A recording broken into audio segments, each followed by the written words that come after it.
So I've been working at the solar system for a while, and I called the company that I got it from, which is called GOAL Power, and they told me that this solar controller, it doesn't even have settings so that I can raise the rate at which it charges the batteries.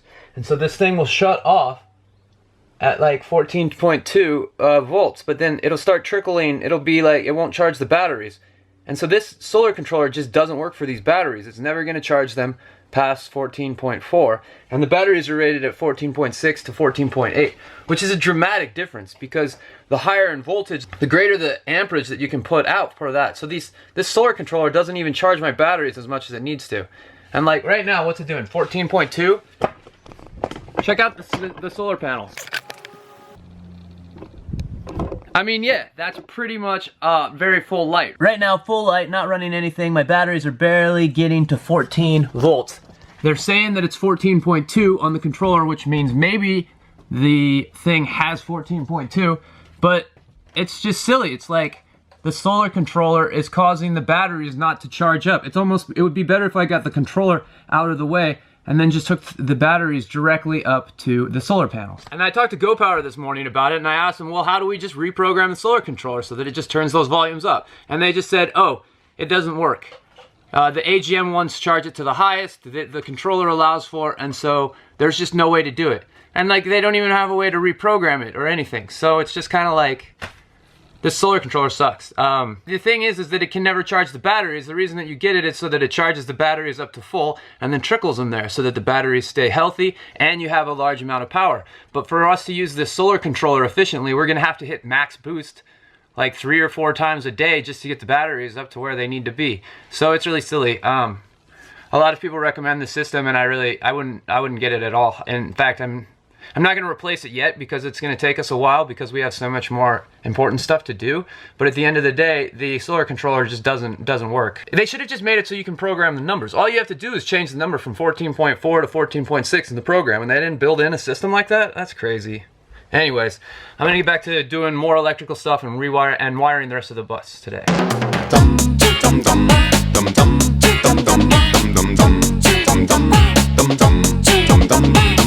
I just took it out of another sub panel. It looks so magical. It's like the piece that we needed.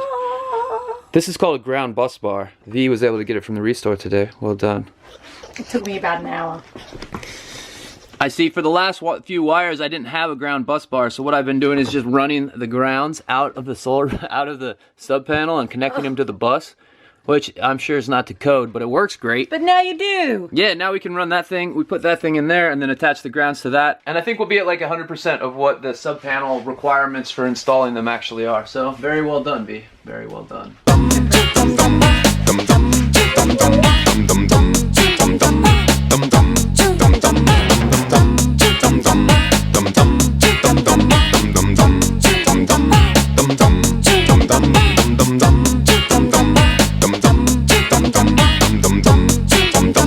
The refrigerator we got runs on alternating current, direct current, and a little bit of LP. Right now, I don't have propane system set up, so I just have it set to run on just electric. I've got it on AC power now.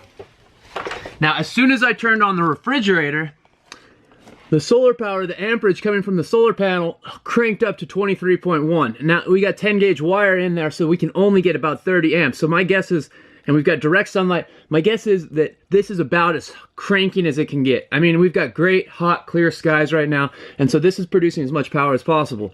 This is good news. It shows that you can run the refrigerator on a hot day, and it starts to get cold in there. I just started this, so I'm not sure how cold the refrigerators can get, but it's also bad news because it proves that this solar controller stops running power. It starts trickling power before the battery is even like close to full. So I'm like bummed out about the solar controller. There's nothing I can do. I just learned all this stuff. I didn't know about it when I ordered the things. And so I gotta think up something new to solve the problem, because my solar controller, I mean, it'll keep my batteries healthy and it'll be fine, but it's just completely just cutting. It's like cutting your gas tank in half on your car. Instead of filling your car up all the way, you're filling it up a quarter or like, you know, 3/8 of a way every time before you go on a drive. We're still wiring up the bus. I'm gonna do some more framing today because that is the next step.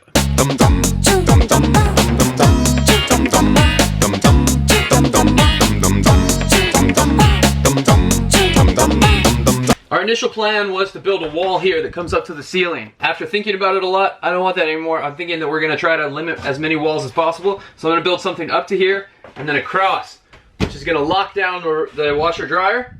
I'll be able to put a piece of wood across it here. And then with this thing boxed in, we'll do like a crown molding up here to make it smooth on the top. And then this will just be a plywood deck that we can just put stuff on, fold laundry on. It could be a stand-up desk. And yeah, so instead of the wall, we're just building a thing up and across. And so that's what I'm gonna get into right now.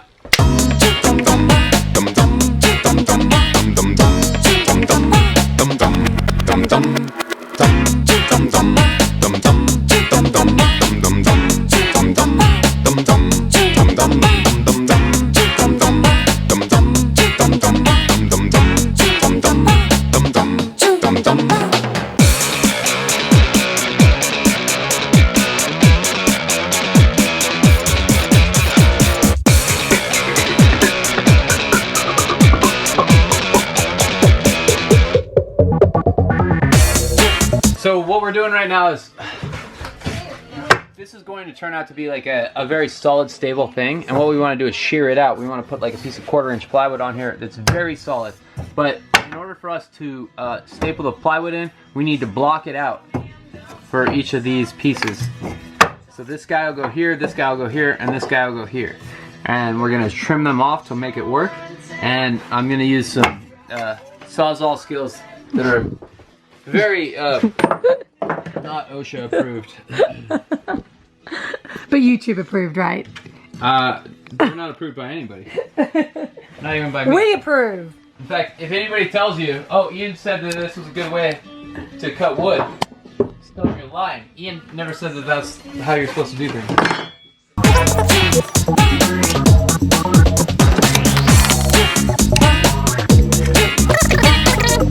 Yep.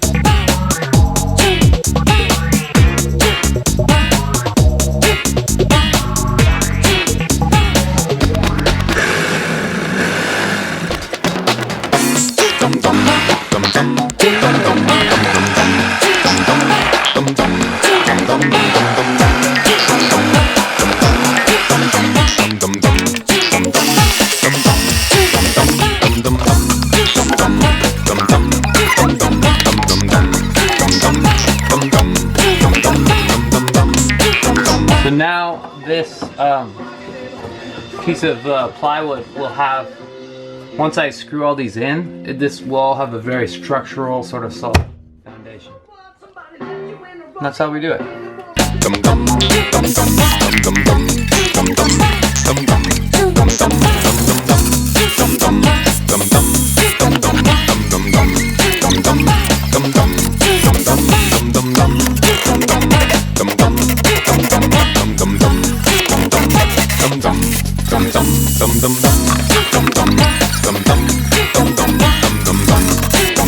That washer dryer is going nowhere. Today was a big project. We got the washing machine all framed in. Washer dryer. It's a combo. That's right. It has a house now. Thank you guys for watching. I really wish we could make more progress rapidly, but the truth is we're just trying to show daily videos, and the bottom line is we just can't get it all done. Thank you guys so much for watching, and then especially thanks to everybody who's giving me electrical warnings, because we really don't know how to wire this electrical system, and everything that I've done has just been sort of me reading about things and learning about them. So yeah, any sort of support that you can provide would be legendary. Greatly appreciated. Thank you so much. Thank you guys for watching. Have a great night.